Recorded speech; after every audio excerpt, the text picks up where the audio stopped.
The tech conference after party was in full swing, the air thick with the scent of expensive champagne and idle chatter. As I made my way through the crowd, glass of rosé in hand, I couldn't shake the feeling that something was off. My eyes scanned the room, searching for my husband, Rowan, who had drifted away moments earlier. That's when I saw them. Rowan, in a dimly lit corner, laughing intimately with a woman I didn't recognize.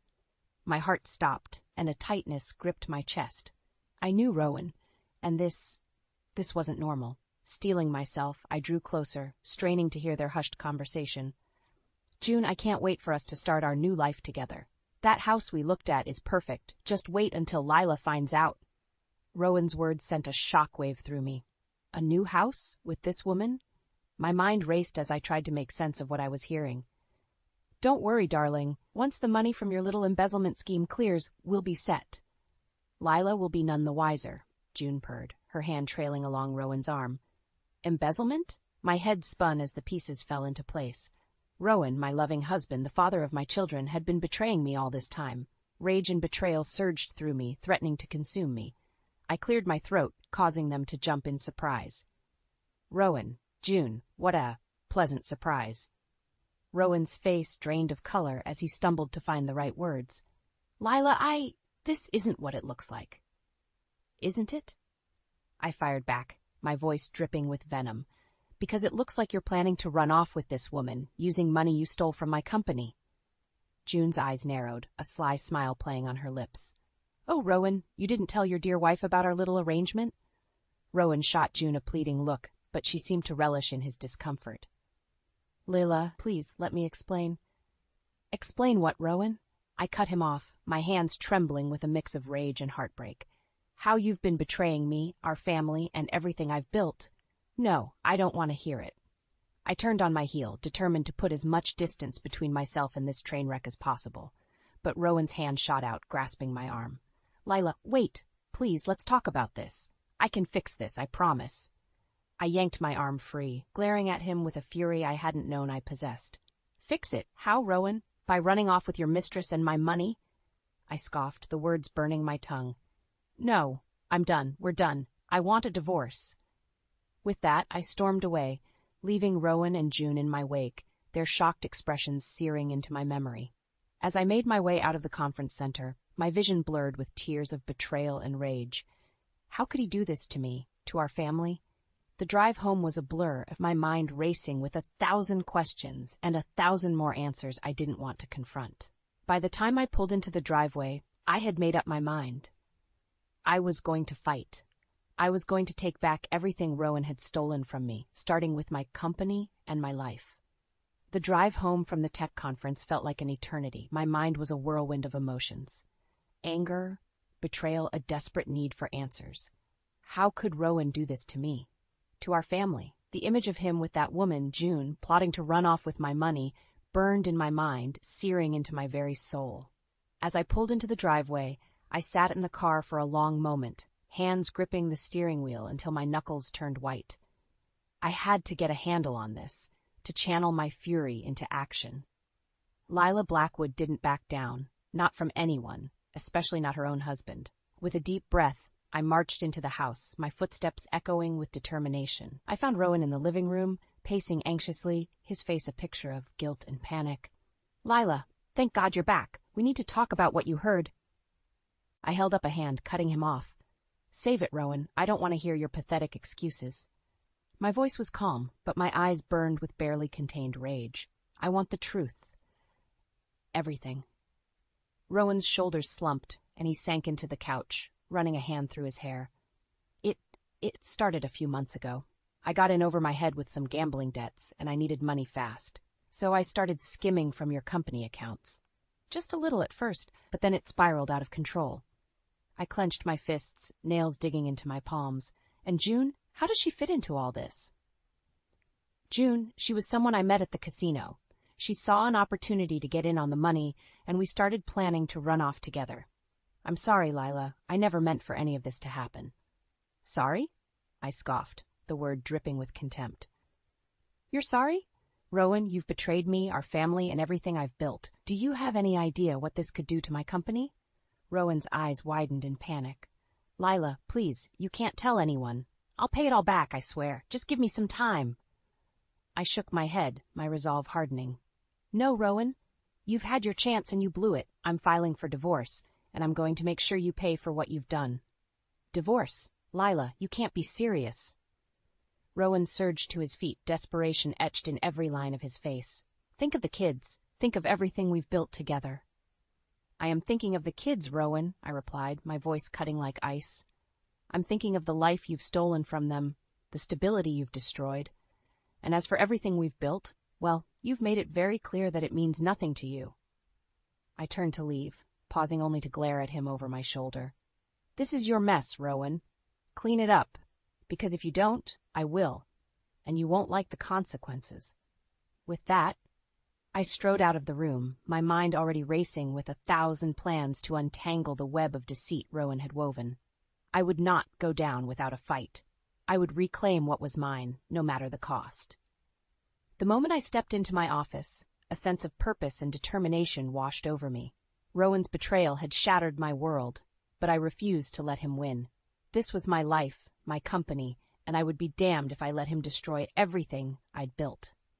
I quickly called a meeting with the executive team, Marco, my trusted CFO, and Clara, my longtime mentor and closest confidante. As they gathered around the conference table, I could see the concern etched on their faces. Lila, what's going on? Marco asked, his brow furrowed. I heard the rumors about you and Rowan, but I wanted to hear it from you.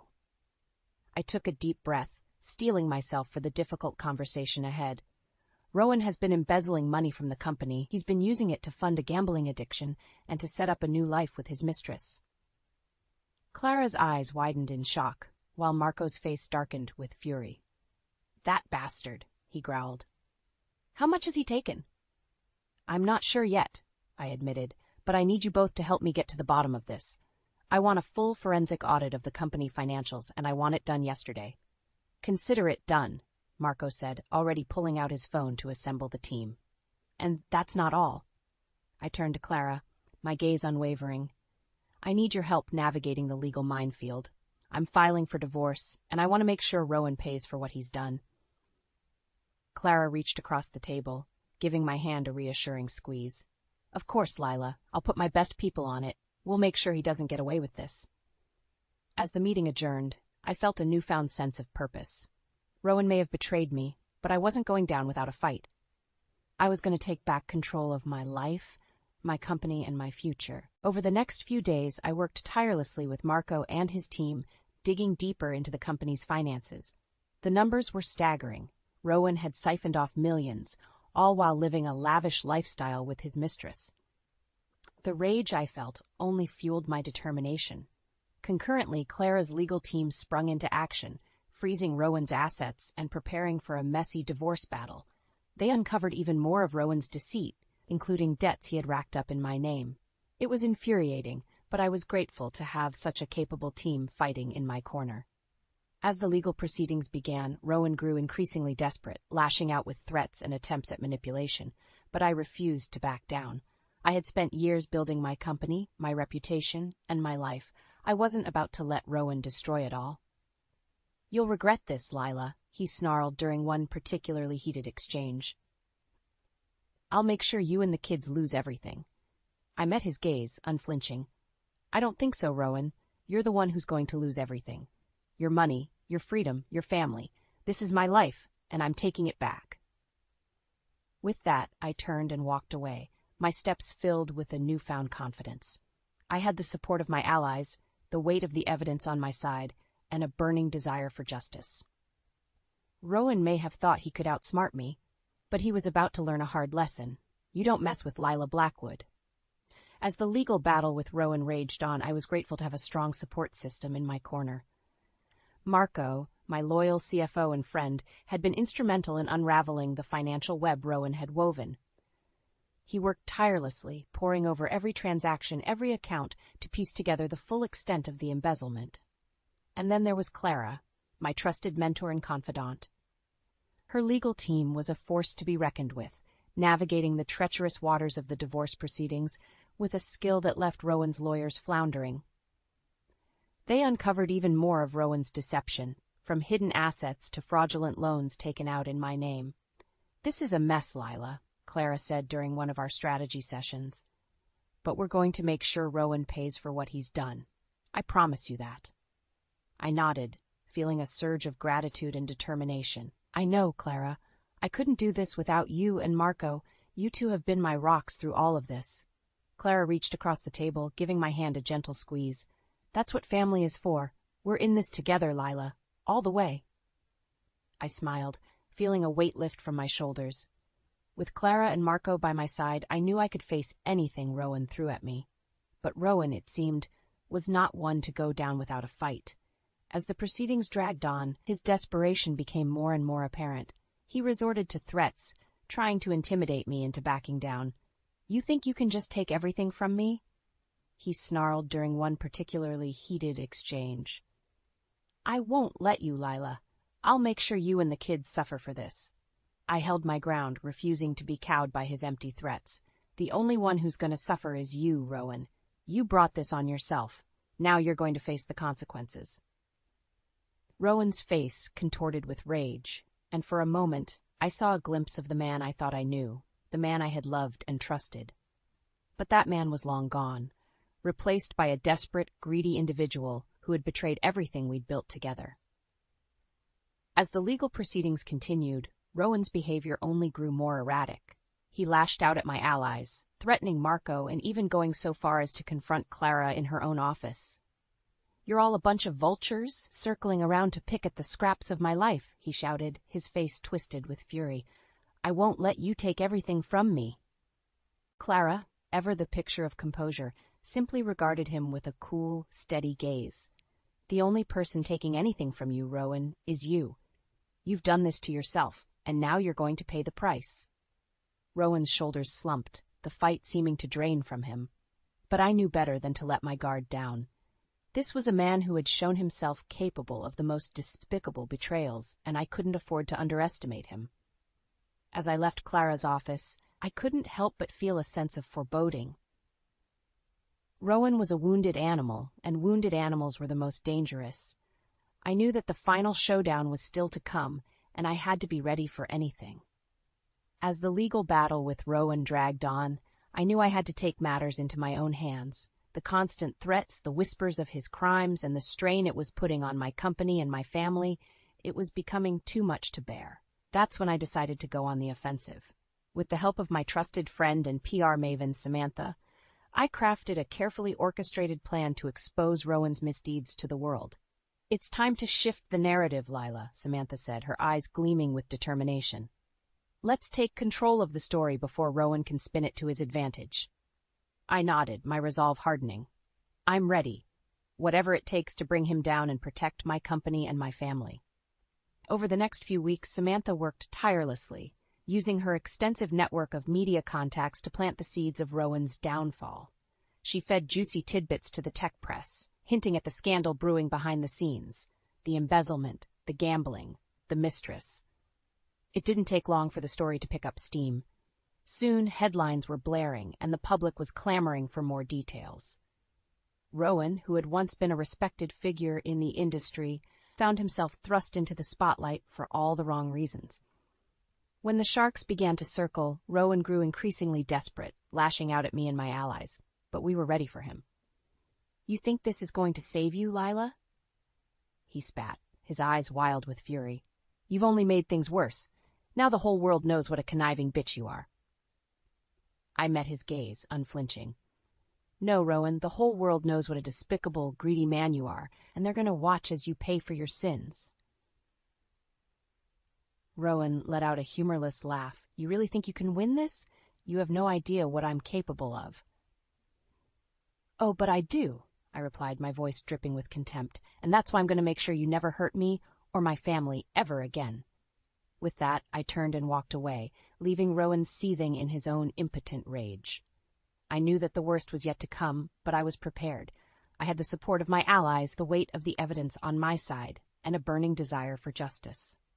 As the media storm raged on, I continued to work tirelessly with Samantha and my legal team to ensure that Rowan's misdeeds were exposed for all to see.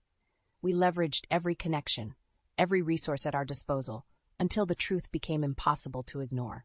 Rowan's gambling addiction, his lavish lifestyle funded by my company's money, his betrayal of our family, it all came pouring out, a torrent of revelations that left him reeling. I watched with a grim satisfaction as his social and professional standing crumbled, his once vaunted reputation reduced to ashes. And through it all I remained steadfast, my focus laser-sharp on the ultimate goal, reclaiming my life, my company, and my future. Rowan had taken so much from me, but I was determined to take it all back, and then some. As the final showdown in the courtroom loomed, I knew that the stakes had never been higher, but this time I was the one in control. This time, Rowan would answer for his crimes, and I would emerge victorious. The day of the final courtroom showdown had arrived, and I couldn't help but feel a surge of nervous anticipation coursing through my veins. After months of legal battles, of exposing Rowan's deceit and betrayal, this was the moment of reckoning. As I stepped into the imposing courtroom, my eyes immediately landed on Rowan, sitting hunched at the defendant's table, his once confident demeanor now tinged with desperation. I took a deep breath, steeling myself for the challenge ahead, and joined my own legal team, led by the formidable Vivian. "Are you ready for this, Lila?" Vivian asked, her gaze unwavering. I nodded, my jaw set with determination. "More than ready. Let's make him pay for what he's done." The proceedings began with Vivian laying out the evidence, the meticulous paper trail of Rowan's embezzlement, the damning financial records, the testimony of those he'd wronged. With each passing moment, Rowan's face grew paler, the noose tightening around his neck. But just when I thought the case was all but won, Rowan's lawyer pulled a surprise witness, June, the woman he'd been planning to run off with. As June took the stand, her eyes darted around the courtroom, a mixture of fear and defiance etched on her face. I didn't know the full extent of Rowan's crimes," she stammered. "I only found out about the embezzlement and his gambling addiction after he dragged me into his scheme." Rowan's lawyer pounced, sensing an opportunity. "So you're telling us that my client kept you in the dark about his illegal activities?" June hesitated, her gaze flickering to where I sat. "Yes, that's right, Rowan. He lied to me, just like he lied to his wife. I had no idea what he was doing until it was too late." The courtroom erupted in a flurry of murmurs, and I felt a surge of triumph. Rowan's carefully crafted web of lies was unraveling before our eyes. Vivian wasted no time in seizing the advantage. "So, Miss June, are you telling this court that you were an unwitting accomplice in Mr. Blackwood's criminal activities?" June nodded, her voice trembling. "Yes, that's exactly what I'm saying. I'm sorry for what I've done. I never meant for any of this to happen." Rowan's face contorted with fury, and he leaped to his feet, his chair clattering to the floor. "You backstabbing bitch!" he bellowed, his eyes wild with rage. "How dare you turn against me?" The judge slammed his gavel, his voice booming through the stunned silence. "Order in the court. Mr. Blackwood, you will control yourself or be held in contempt." Rowan sank back into his seat, his shoulders slumped in defeat. I couldn't help but feel a sense of grim satisfaction wash over me. This was it, the moment I'd been waiting for, the moment Rowan would finally face the consequences of his actions. As the final arguments were presented, I watched Rowan's world crumble around him. The evidence was overwhelming, the testimonies damning. There was no escape, no way for him to wriggle out of this. And when the verdict was read, sentencing Rowan to a lengthy prison term and stripping him of his assets, I felt a weight lift from my shoulders. Justice had been served, and I had emerged victorious. Rowan's betrayal had been laid bare for all to see, and now he would pay the price. As I left the courtroom, I couldn't help but feel a sense of bittersweet triumph. I had won, but at what cost? The pain of Rowan's betrayal still stung, and the scars would take time to heal. But I knew that I was stronger for it, and that I was ready to start anew, to reclaim my life and my future. The verdict had come down, and Rowan's world crumbled around him. As he was led away in handcuffs, his face contorted with a mix of disbelief and rage, I couldn't help but feel a sense of grim satisfaction. "This isn't over, Lila," he shouted, his voice laced with desperation. "I'll make you pay for this, I swear." I simply regarded him with a cool, steady gaze. "No, Rowan, this is over. You've lost everything, your freedom, your money, your family, and now you're going to pay the price for your betrayal." With that, he was whisked away, the heavy courtroom doors slamming shut behind him. I let out a deep breath, feeling as if a weight had been lifted from my shoulders. The nightmare was finally over. In the days and weeks that followed, the full extent of Rowan's downfall became painfully clear. His assets were seized, his reputation in tatters, and his once vaunted status in the tech community reduced to ashes. The media, once obsessed with his rise to power, now gleefully reported on his spectacular fall from grace. As for me, I emerged from the ordeal stronger and more determined than ever. With the help of my loyal allies, I set about the task of rebuilding my life and my company.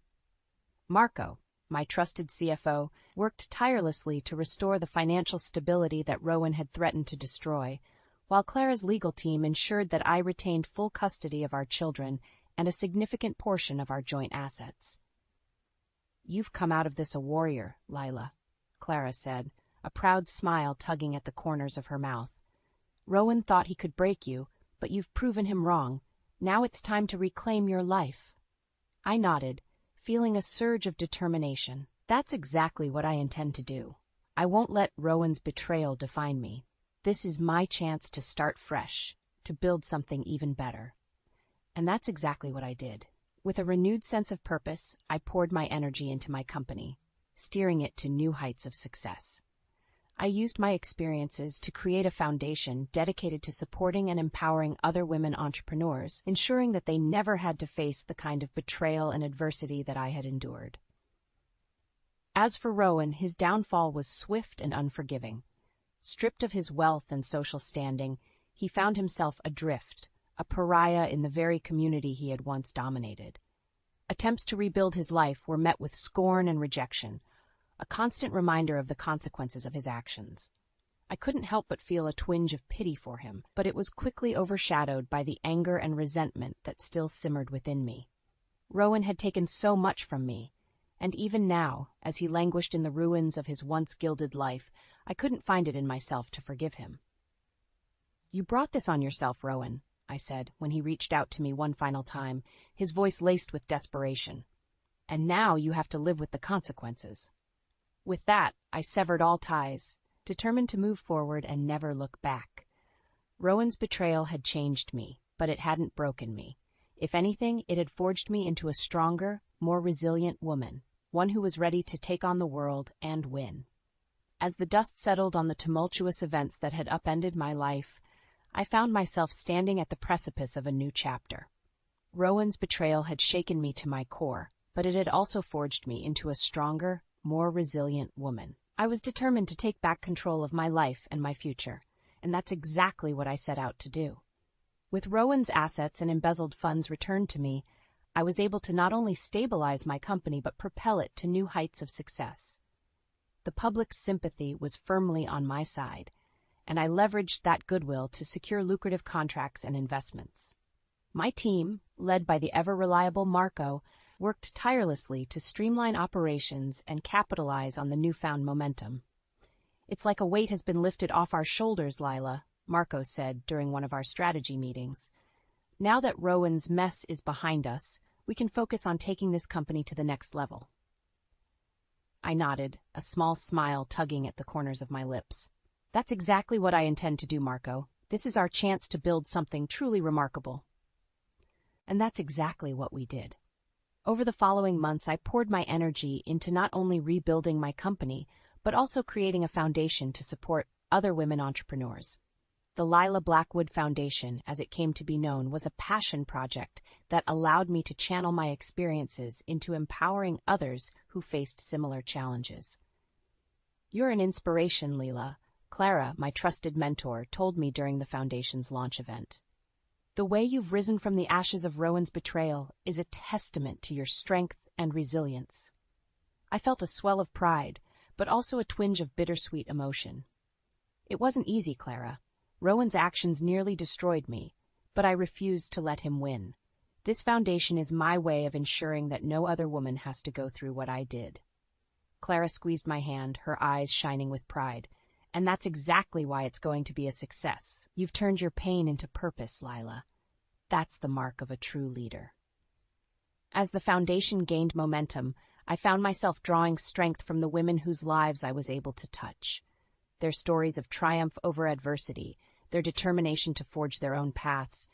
It all served as a powerful reminder of why I had embarked on this journey in the first place. And then one day, as I was reviewing the Foundation's latest initiatives, I received an unexpected call. It was Rowan, his voice tinged with desperation. "Lila, please, you have to help me. I've lost everything, my money, my freedom, my reputation.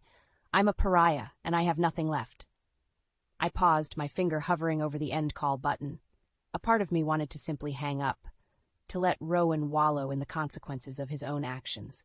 But another part, a small, stubborn part, urged me to at least hear him out. "What do you want, Rowan?" I asked, my voice measured and calm. There was a long pause on the other end of the line, and I could almost feel the weight of his shame. I want to start over, Lila. I want to make amends, to try and rebuild my life. But I can't do it alone. Please, help me." I took a deep breath, my mind racing with 1,000 thoughts. After everything Rowan had put me through, could I really find it in myself to offer him a second chance?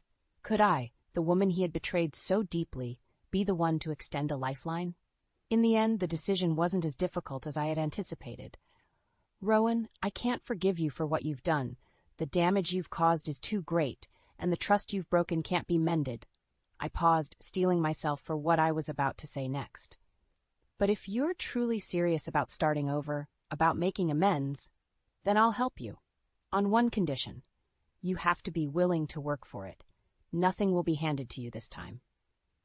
There was a moment of stunned silence, and then a faint, fragile voice came through the receiver. "Thank you, Lila. I won't let you down. I promise." As I hung up the phone, I felt a strange mix of emotions, a lingering resentment, a sliver of hope, and a profound sense of purpose. Rowan's road to redemption would be a long and arduous one, but if anyone could walk that path, it was him. And if he succeeded, perhaps there was a chance for true healing, for both of us. With a renewed sense of determination, I turned my attention back to the Foundation, ready to forge ahead and continue making a difference in the lives of women everywhere. This was my new beginning, and I was determined to make the most of it.